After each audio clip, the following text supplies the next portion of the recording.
they are no longer at the forefront. They are no longer able to present to us a vision of the future.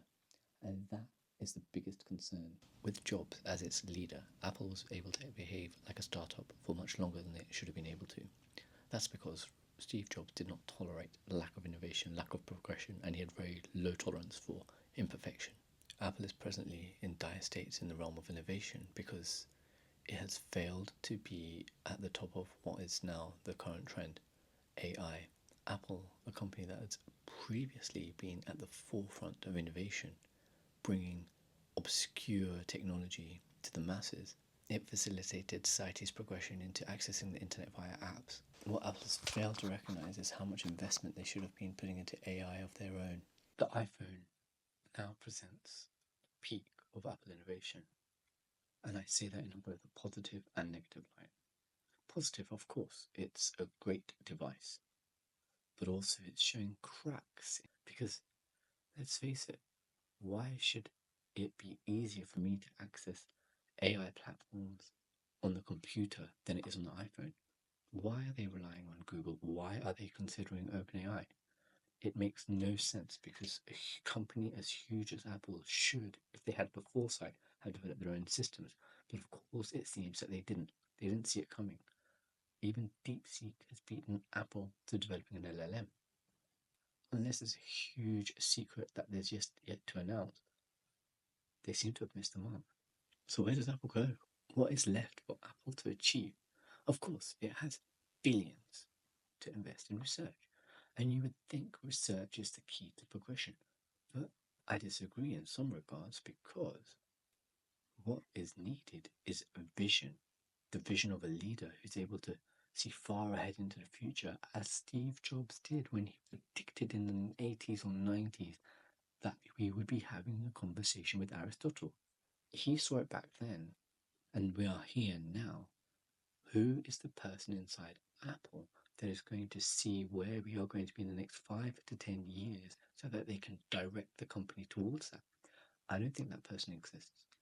I don't think Apple as a company have it in them to be able to adapt so rapidly to what is needed, to what humans, to what we need as a society. The next company that's going to become as big as Apple will be the one that recognizes and finds the way of allowing humans to access artificial intelligence in a way as easily as it was to access messaging and the internet with the iPhone. Presently, we're interacting with AI through chat platforms. That might be the way we continue to, but there is a gap, there is something missing in what is to come. And the company that identifies that will revolutionize technology human interaction. What happens when a company becomes too large is that it becomes slower to adapt, simply because it's so dependent on income it brings in from their stable products. Unless you have someone visionary at the helm, companies will stagnate because they'll be so comfortable with the huge amounts of generated income.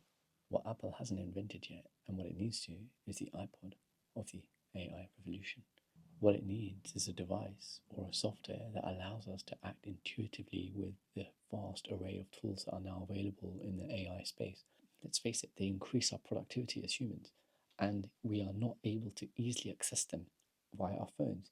The best we have is a chat interface on ChatGPT, or if you want to produce really good video, a third-party app that we have to pay a subscription for. Of course, it's partially in the benefit of Apple to have in-app purchase, but where the consumer is being failed, in a historical sense of where Apple once stood in the eyes of its loyal fans, is Apple's magic dust on a technology that allows the user to seamlessly, intuitively experience technology as if it were magic. So where is the direction that Apple may go from here? Because that's the biggest concern as a company. Is it really destined to be the Microsofts and IBMs of the next decade? The companies that succeeded all those years ago and now have stagnant products, but are so big and they produce an important product to really pivot into something new. And I'm afraid that Apple has become that. It is no longer the cult company, the company that was innovative, unique, and fresh that it used to be. It attracted a following not just because of great leadership, because great leadership had a message. At the core of Apple was a belief that human technology interface need not be obstructive. It should be conducive to human development. When we pick up an iPhone, everything is at our fingertips. We don't think of how complicated a task is going to be to perform. But dare I say, more and more, as you experience iOS and some of the apps that rely on iOS, you realize that things could be done easier because the ecosystem has become so complicated. Have Apple intentionally done this, made navigating menus and system settings so difficult intentionally? I don't know. Has Apple intentionally decided that it won't invest in its own LLMs, in its own AI structure? One of the great things about Apple in the past was that by owning their technology, it also owned the privacy.